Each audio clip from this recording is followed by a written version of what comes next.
We want to look at multiplication of negative numbers.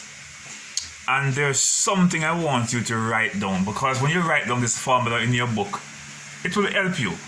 When you write down that a negative times a negative is going to equal a positive. A negative times a positive number is going to give you a negative number. That is something for you to write down.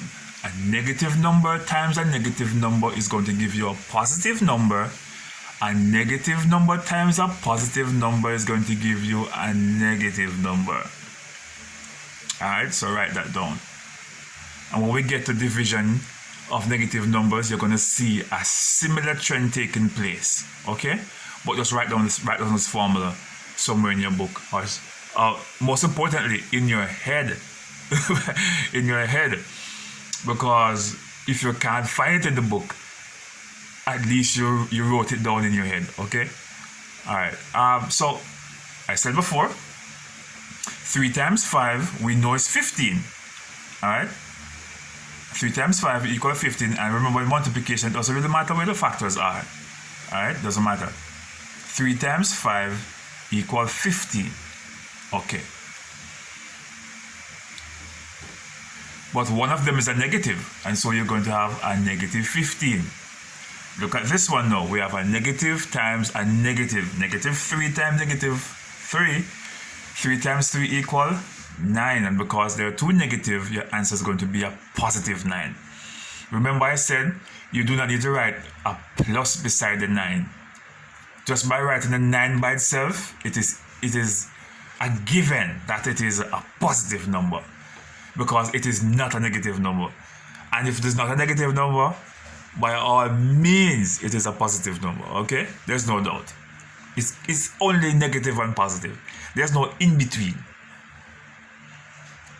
Here again, we have 6 3 is 18, negative 18. Because we're multiplying, and one of our factors is a negative number. Here we have it again, 4 times 12, 48. We're going to have a negative 48. And we have a negative 2 times negative 3. 2 times 3 equals 6. And you're going to have a positive 6. So they're multiplying negative number times negative number. It is going to be positive. Alright, the same way if you were doing your algebraic calculation and you have a negative 3 plus 2, like that, you'll have 2 times 2 will equal what? A positive 6 plus 2 times 2, negative times positive is going to give you what? A negative 4.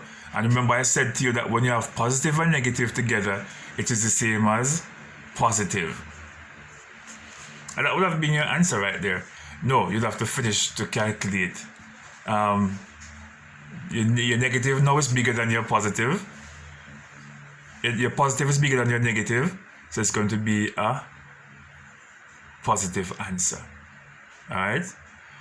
So always remember, a negative times a negative is going to give you a positive. A negative times a positive is going to give you a negative number. Alright? Just write that rule down inside of your head.